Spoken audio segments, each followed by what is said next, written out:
A store manager records the number of customers at the store each week for several days. The data is approximately normally distributed with a mean of 1245 and a standard deviation of 35. The manager wants to predict future customer totals. Using the data above, what percentage of weeks will have between 1,280 to 1,350 customers? So we know that this is normally distributed. So I'm going to highlight what the question is asking. This is the important part. We want to know between these two numbers. We know the smallest number is 1,280. The top number is 1,350. So the first thing, if I could have you, please draw a bell curve. Split that bell curve in half so it's symmetrical. We know that 0 represents the mean, which is 1245 for this problem. 1 standard deviation above, 2, and 3. Down below is a -1, -2, and -3. Now to calculate what numbers will correspond to those values, we're going to take 1235 and we're going to add the standard deviation of 35. So this value at 1, standard deviation above the mean, would be 1280, 315, and 350. Going down below, I start with 1245. I subtract 35 each time. 1210, 1175, and 1140. Recall I told you had to memorize these percentages. So if this is the mean, we know these two, and it's a symmetrical bell curve, all adding up to 100% underneath the curve. This is 34% and 34%, 13.5% and 13.5, 2.35, and 0.15. You're going to want to note that with a star on the side if you have not memorized that. So it's 34, 13.5, 2.35, and 0.15. Your job as a student to solve this is going to be pretty simple. One is if you memorize these, and two, if the values they give you, the high and the low in this case, fall directly on what I call the column. So is 1280 a column? Sure is. Is 1350 a column? It is as well. So the question is what percentage of weeks will have customers between 1280 and 315? And we can say the answer would be 13.5%. Enter the answer in the grid below by rounding the answer to the nearest tenth of a percent. This is already rounded to the tenth of a percent, so this is 13.5, and then you'd fill in the corresponding bubbles. Because I'm recording this today, I'm not going to give you time to do partner discourse. You'll do that after I'm done recording, but can you do me a favor? Can I have honest a thumbs up to the side or down based on your understanding of this problem? Raise it up high just so I can see. If you're to the side or down, just know you're going to go back with your partner after we're done recording and go over this. My apologies, I was being lazy. So this problem looks almost identical, but we have some different numbers. So again, a store manager records the number of customers in the store each week for several days. The data is approximately normally distributed with a mean of 1233, a standard deviation of 37. And now we want to predict future customer totals with percentages of weeks that will fall between 1220 and 300 customers. So let's draw our normal distribution curve.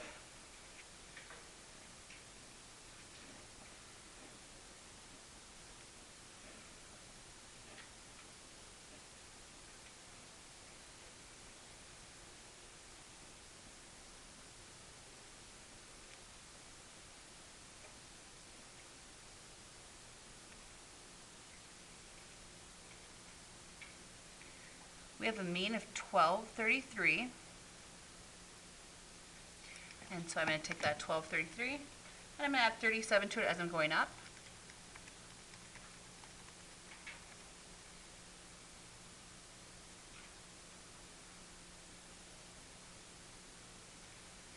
I'm going to do the same thing by subtracting 37 as I move down to the left of the mean.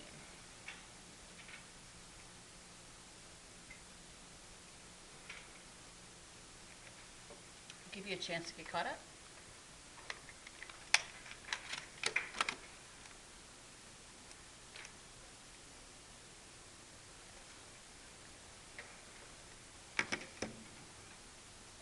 Okay, this problem gives us the low end and the high end. The low end is 1220. 1220 is right about here. 300 is just to the left of this column. I want to know this percentage. How is this different than number 1? The numbers they give us do not directly fall on the columns. So when that occurs, we're going to use the calculator to actually get our answer. Here are the buttons you're going to hit. Second, please write this down first, so when you review it, you'll have something to go by. VARS, normal, CDF, and then I do want to show you two things. So I have a new version of this calculator and an old version. I understand they both say TI 84 plus, but watch how they are slightly different. When I just watch right now, second VARS, I go to the second one, second VARS, second VARS, I go to the second one. Do you see how they are different? Can everybody see that? It's going to do the exact same thing. So in both cases, please put this down on your paper. You're going to type in 4 numbers in the same order.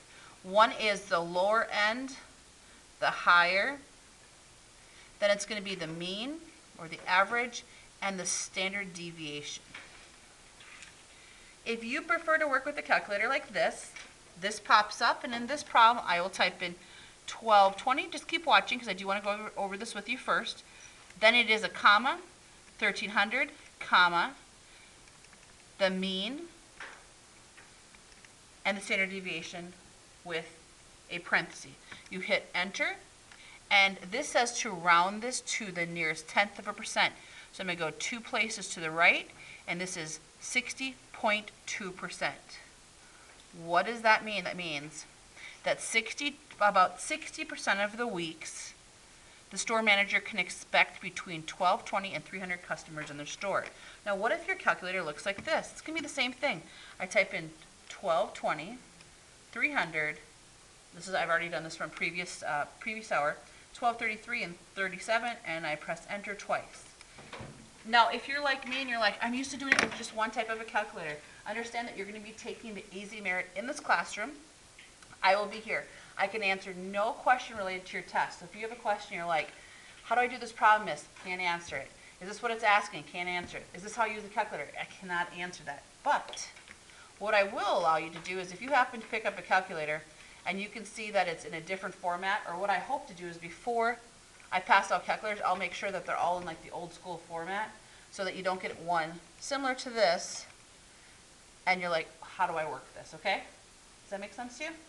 So if you have to grab another calculator because the battery runs out, feel free to do that. I just personally can't answer any questions about the test. Okay, so we get 60.2%, and you would bubble it accordingly. I'm going to move on to number 3. Recall, we have not completely finished this unit, so we have not gone over experimental studies. But with an experimental study, you have a control group, and you apply something to that control group, and then you test to see if it makes a difference. So there are 4 different questions here.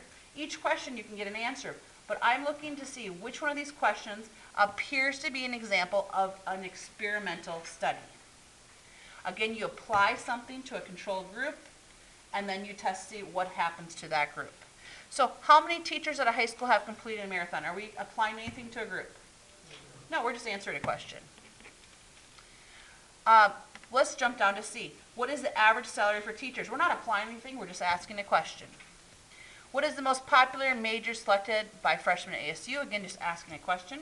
But in this case, what is the effect on an individual's weight loss when soda is eliminated from the diet? So we're applying something to a group. We're taking away soda, and then we're testing to see what happens with the weight loss. Because we have not entered that portion of the statistics unit, can you do me a favor, thumbs up or thumbs down if that made sense to you? It's more common sense, right? Flip to the next page, please.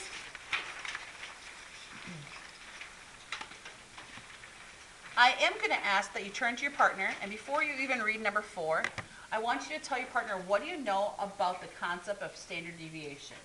You're going to do that in 20 seconds right now. Begin.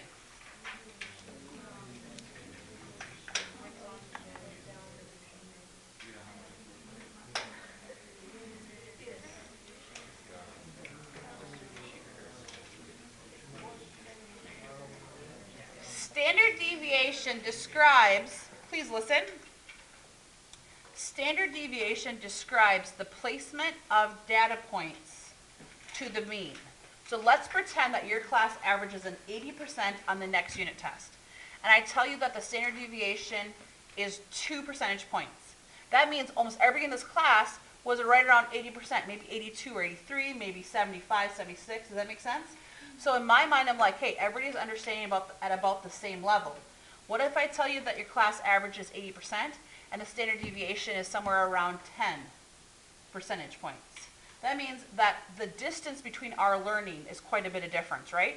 We may have some kids in the A's, we may have some kids in the D's or possibly F's, but it's spread out. So ideally, as a teacher, even if our score is not where we want it to be, it's really nice to have a small standard deviation because it means like the learning level of your class is pretty much the same. So if I need to go back and fill in gaps of what you don't understand, we're all pretty much at the same level. In this particular problem, there was an experimental study done.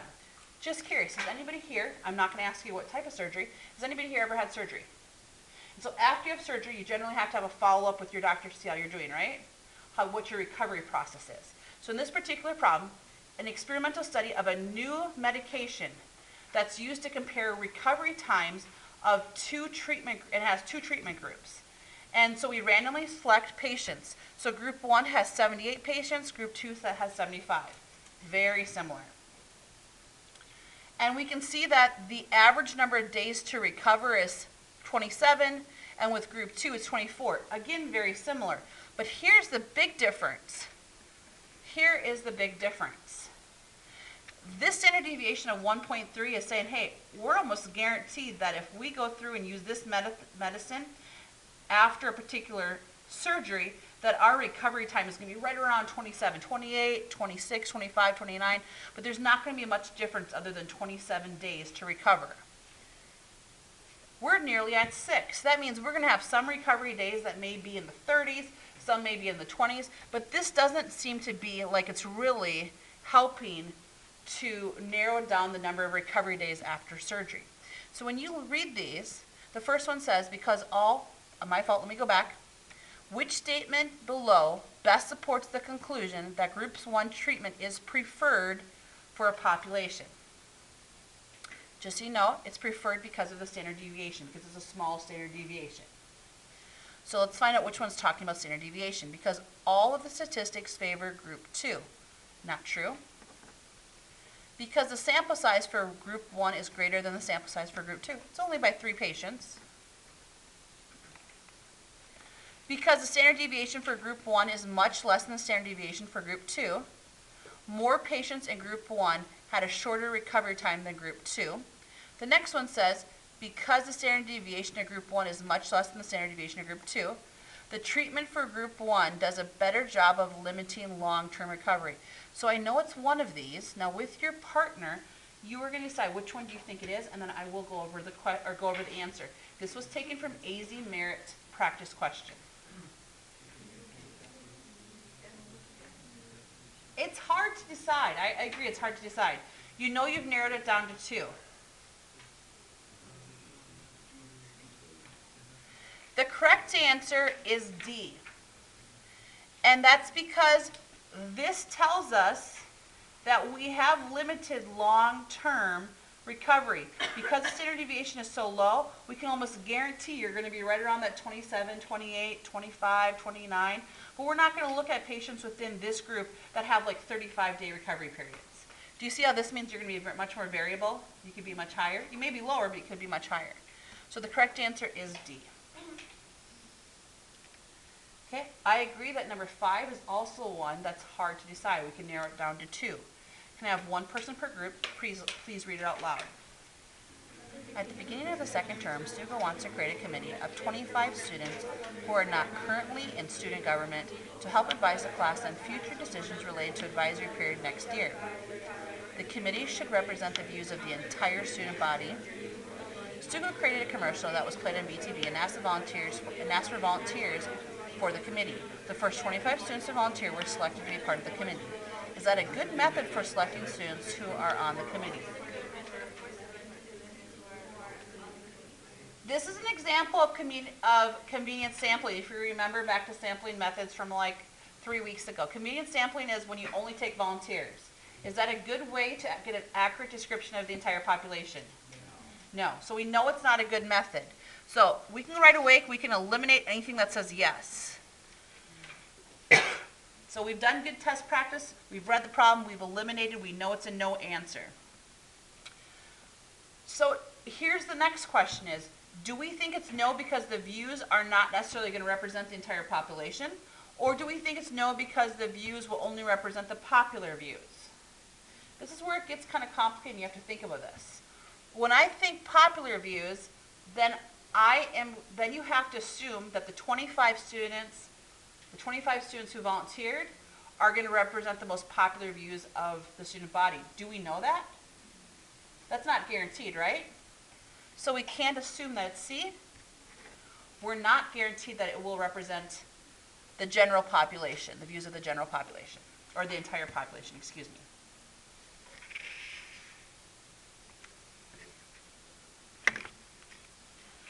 I found number 6, and I found number 6 on a practice exam from a different state.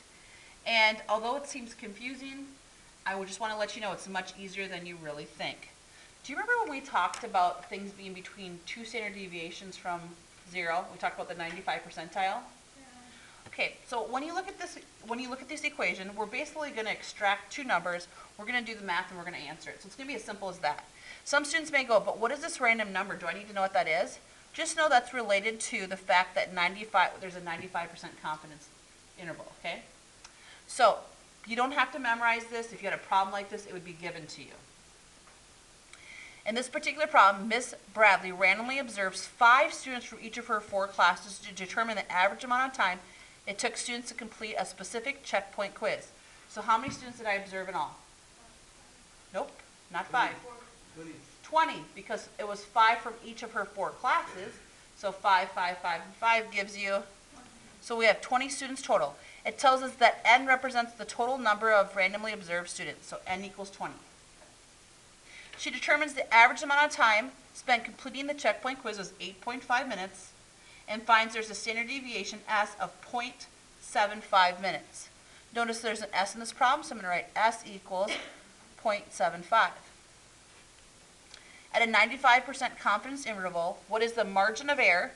Draw a little error to the M, that's margin of error, for the number of minutes spent completing the checkpoint quiz. Okay, so to do that, we're literally just going to plug in this. So you're going to type into your calculator 0.75 divided by the square root of 20. You're going to press to get an answer and then take it times 0.96. Or 1.96, excuse me. And then says we want to round this to the nearest thousands. I'm not making fun of you, Luis. I want you to make sure you get this right. Round this to the nearest thousands. Please do not tell them the answer. 0.329 is correct. Good job. Tenths, hundredths, thousandths. He focuses in on 8. He looks at the next number and he bumps it up. Thumbs up, thumbs down if you're understanding that problem. Thumbs up, thumbs down. Okay, we're going to go on to the next problem.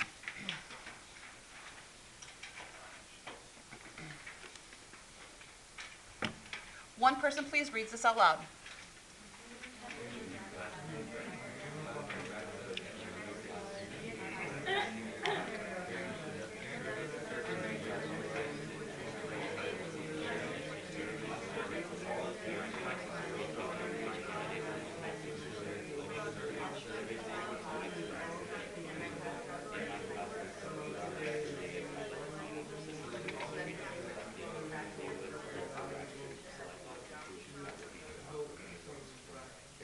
So here's some of the things that I find wrong with the way this happens. So Karen is doing a convenience sample. She's only sampling the people that are in her classes, right? For those that are mostly in honors classes or honors pre-AP, whatever it may be, AP, do you agree that in general you kind of have the same kids in your class, right? They're just kind of mixed up a little bit, but you see the same kids. So let's just pretend for a second that Braxton happens to be one of those honors kids. And we're going to say that Edwin is not one of those honors kids. So if Karen is in AP honors pre-AP classes and she asks all 6 of her classes to vote, and we know that Braxton is part of these honors AP pre-AP classes, then we can kind of probably guarantee, unless Braxton is not liked, that he's probably going to win over more votes, right? Because more people know him. Why is that possibly biased? Yeah, is that a good way to account for the general population of everybody in the junior class? It's not random sampling. So I believe, first of all, there's a bias in the way that Karen went about conducting the study. We can't assume that her outcome of saying 71% of the students are going to vote for Braxton is true, because we're only asking kids in her class. There's always a possibility that she's asking a particular type of student, for instance, if Braxton is in those pre-AP honors classes. Okay, so the next thing is will Braxton automatically win the election? Yeah. Can we assume that Edwin has a 29% chance of winning the election? That's only true if we were only going to allow students that are in Karen's classes to vote. If those are the only students that we're going to vote, yeah, we could assume that's maybe true. But all the junior class gets to vote, and remember, this only applies to Karen's classes because it was not a random selection. Same thing here. We can't say that 71% of the junior class is going to vote for Braxton. That's only Karen's classes. It was not random selection. Because it's biased, it's not an accurate way to use percentages. But we can assume that most of the students in Karen's classes will vote for Braxton, considering this is what we came up for, a percentage of kids in Karen's classes who stated they would vote for Braxton over Edwin. Thumbs up to the side or down based on your understanding of that problem. Okay? For those that are to the side or down, you will have a chance to talk to your partner when we get done with the last problem. This is just slightly more complicated. So choose who can read slowly and still understand what they're reading while they read it, please. Go ahead.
I made an error. Which one is it? Which line did I make an error on? I'll switch it. It says they would attend, continue to attend. Yeah, it's 1, 2, 3, 4, 5, 6. The 6. 1, 2, 3, 4, 5, 6. They would. You have to attend. Thank you. I'll change that for next year's prints. Okay, so here's what you need to understand. The difference between the way Mr. Camp conducted the survey to the way Karen conducted the survey in the problem before is totally different. Karen did convenience. Who's in my classes? I'm going to survey them. Mr. Camp did a random sampling. So the method that Mr. Camp chose should be a good way to see what the entire population wants. Okay? So of this population, what percentage of students say, hey, I'm already going? What percentage of the kids that he asked said they were going? 7%. And because we know, listen closely, because we know that this is random sampling, and he did a large number of students, we can assume that that 7% would be an accurate description of the entire population. So please take the population of the entire school and we're going to take it times 7%. We can assume, and let's just round this up, we can assume that approximately 223 students say they currently go after school on a consistent basis to see Miss Gary. Okay with that? Why are we allowed to do that? Why did we not take it times the 500? Because he surveyed enough people, and he did it in a manner, a sampling method, that was fair and unbiased. We can assume that percentage applies to the entire school. Now, he went back and did a second part of the survey, and he said, great if you're already attending, but I'm wondering if I offered an hour-long morning session, how many students would come? Which maybe you don't understand about like business and schools, but we can't just offer a class that students aren't going to attend. Like, they can't just make up a new science class and only have 5 to 10 kids in class. Like, that's not financially reasonable, okay? Santo, stand in back if you need to. Okay, you ready? So with this new survey that he conducted, the second part, the survey came back and said 9% would either continue going or would start going to the morning session. So let's take 9% of the entire population, and we'll round that to a 287. So of that 287, we know a portion is already going to the after school. This portion, because he surveyed the exact same kids twice, and had 2 questions. So of the 237, we know 223 are already going after school. That means how many more students said, hey, I'd start doing this and I'd start going in the morning? We can get that number by subtracting. 287 subtract 223 is 64. So 64 students in this new part of the survey said no to the first part, no, I'm not currently going, but hey, yeah, if you offer this morning session, I'm going to start to go. 223 said, yes, I'm already going, and I'm going in the afternoon. Okay, you ready? So the question says we need to increase our totals by at least 50 students to justify adding this an additional class in the morning. Do we increase by at least 50? Yeah. So we know the answer is yes. Anything that's not a yes, we get to cancel. Now, is it yes because we'd have approximately 280 students attending? Or is it yes because there would be approximately 64 more students attending? 64 more students.